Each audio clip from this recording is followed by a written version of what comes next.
From the White House in the office of the President of the United States, we present an address by Dwight D. Eisenhower.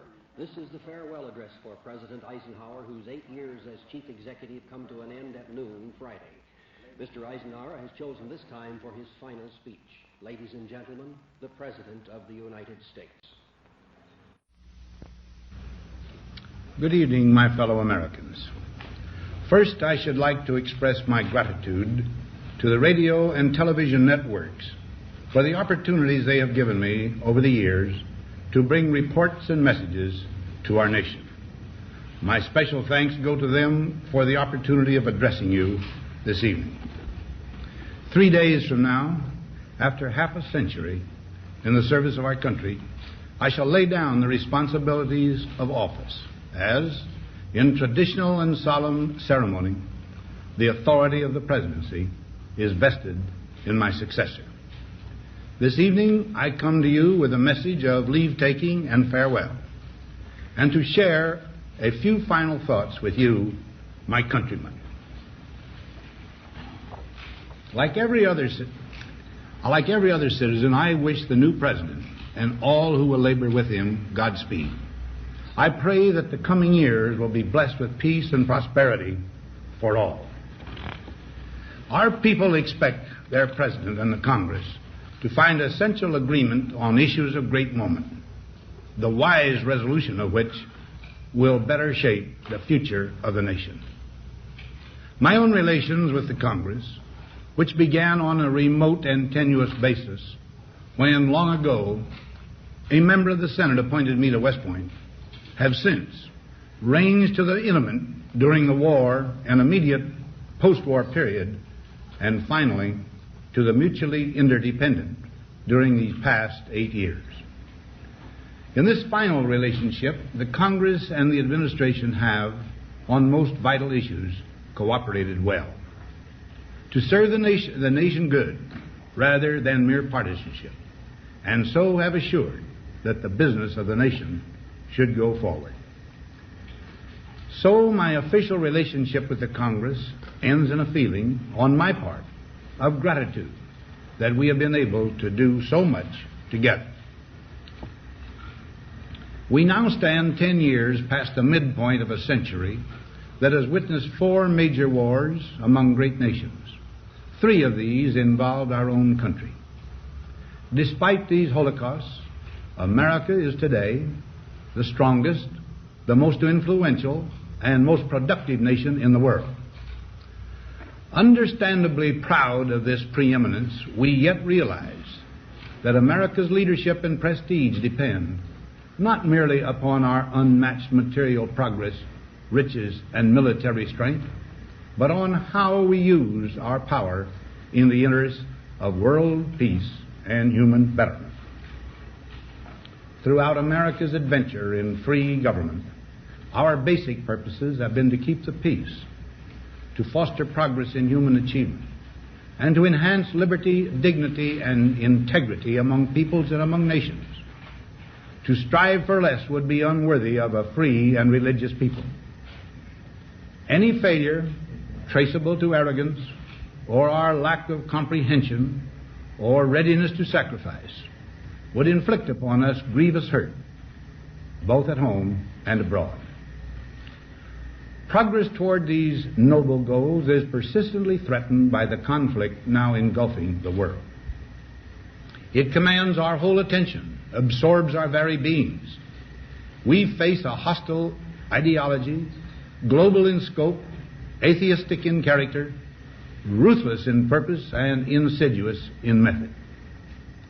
Unhappily, the danger it poses promises to be of indefinite duration. To meet it successfully, there is call for not so much the emotional and transitory sacrifices of crisis, but rather those which enable us to carry forward steadily, surely, and without complaint, the burdens of a prolonged and complex struggle with liberty, the stake. Only thus shall we remain, despite every provocation, on our charted course toward permanent peace and human betterment. Crises there will continue to be. In meeting them, whether foreign or domestic, great or small, there is a recurring temptation to feel that some spectacular and costly action could become the miraculous solution to all current difficulties. A huge increase in newer elements of our defenses, development of unrealistic programs to cure every ill in agriculture, a dramatic expansion in basic and applied research. These and many other possibilities, each possibly promising in itself, may be suggested as the only way to the road we wish to travel. But each proposal must be weighed in the light of a broader consideration, the need to maintain balance in and among national programs. Balance between the private and the public economy. Balance between the cost and hoped-for advantages. Balance between the clearly necessary and the comfortably desirable. Balance between our essential requirements as a nation and the duties imposed by the nation upon the individual. Balance between actions of the moment and the national welfare of the future. Good judgment seeks balance in progress. Lack of it eventually finds imbalance and frustration. The record of many decades stands as proof that our people and their government have, in the main, understood these truths and have responded to them well in the face of threat and stress. But threats, new in kind or degree, constantly arise. Of these I mention two only.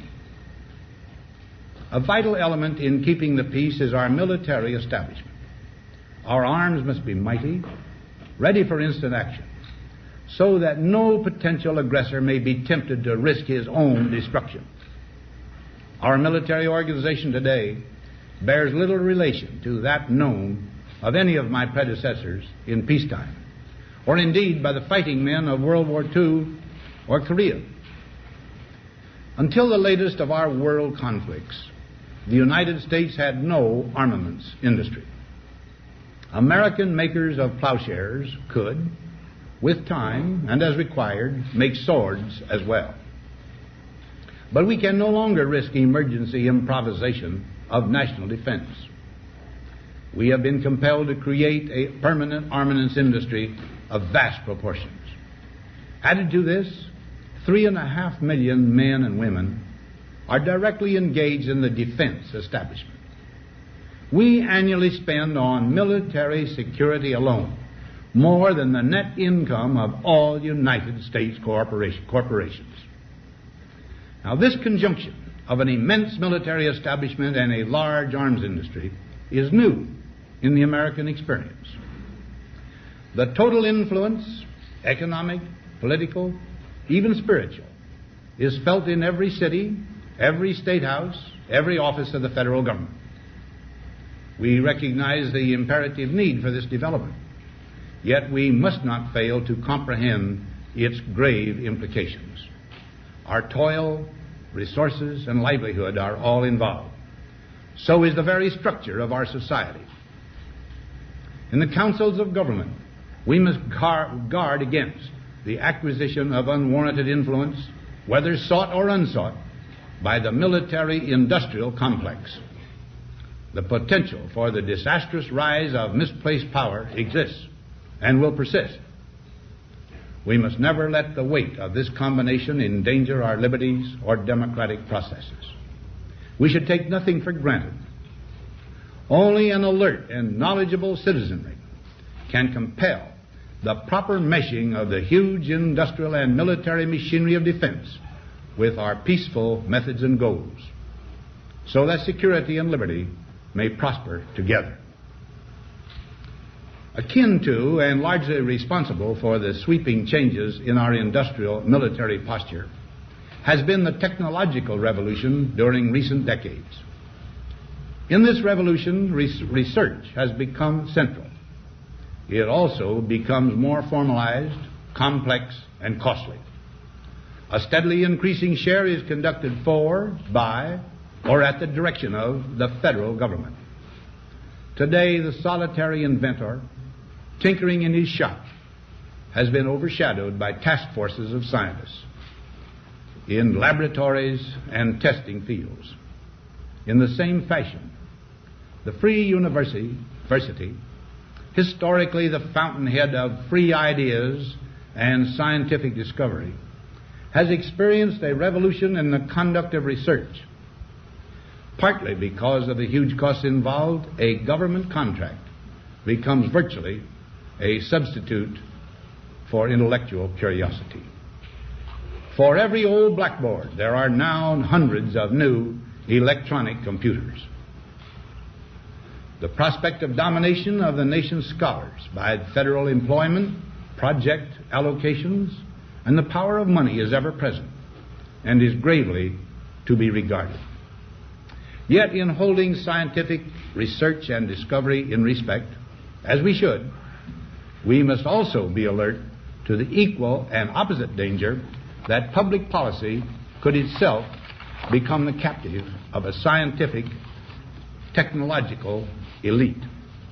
It is the task of statesmanship to mold, to balance, and to integrate these and other forces, new and old, within the principles of our democratic system, ever aiming toward the supreme goals of our free society. Another factor in maintaining balance involves the element of time.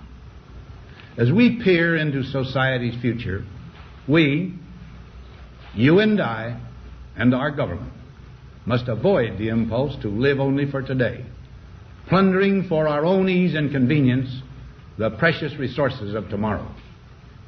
We cannot mortgage the material assets of our grandchildren without risking the loss also of their political and spiritual heritage. We want democracy to survive for all generations to come, not to become the insolvent phantom of tomorrow.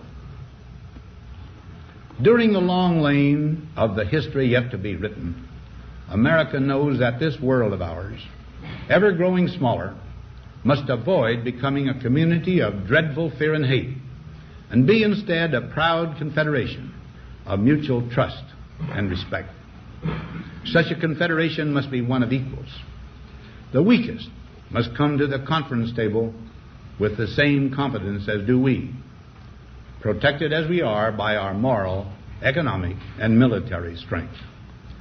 That table, though scarred by many past frustrations, cannot be abandoned for the certainty agony of disarmament, of the battlefield. Disarmament with mutual honor and confidence is a continuing imperative. Together we must learn how to compose differences, not with arms, but with intellect and decent purpose. Because this need is so sharp and apparent, I confess that I lay down my official responsibilities in this field with a definite sense of disappointment. As one who has witnessed the horror and the lingering sadness of war, as one who knows that another war could utterly destroy this civilization which has been so slowly and painfully built over thousands of years, I wish I could say tonight that a lasting peace is in sight. Happily, I can say that war has been avoided. Steady progress toward our ultimate goal has been made, but so much remains to be done. As a private citizen, I shall never cease to do what little I can to help the world advance along that road. So in this, my last good night to you as your President, I thank you for the many opportunities you have given me for public service in war and in peace. I trust in that service, you find some things worthy. As for the rest of it, I know you will find ways to improve performance in the future. You and I, my fellow citizens, need to be strong in our faith that all nations under God will reach the goal of peace with justice. May we be ever unswerving in devotion to principle, confident but humble with power, diligent in pursuit of the nation's great goals. To all the peoples of the world, I once more give expression to America's prayerful and continuing aspiration. We pray that peoples of all faiths, all races, all nations may have their great human needs satisfied that those now denied opportunity shall come to enjoy it to the full, that all who yearn for freedom may experience its spiritual blessings.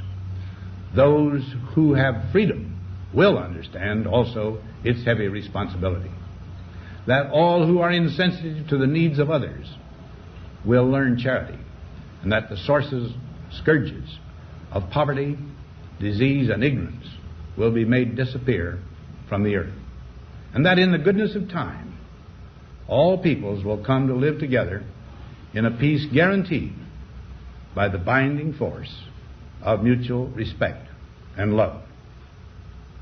Now, on Friday noon, I am to become a private citizen. I am proud to do so. I look forward to it. Thank you, and good night.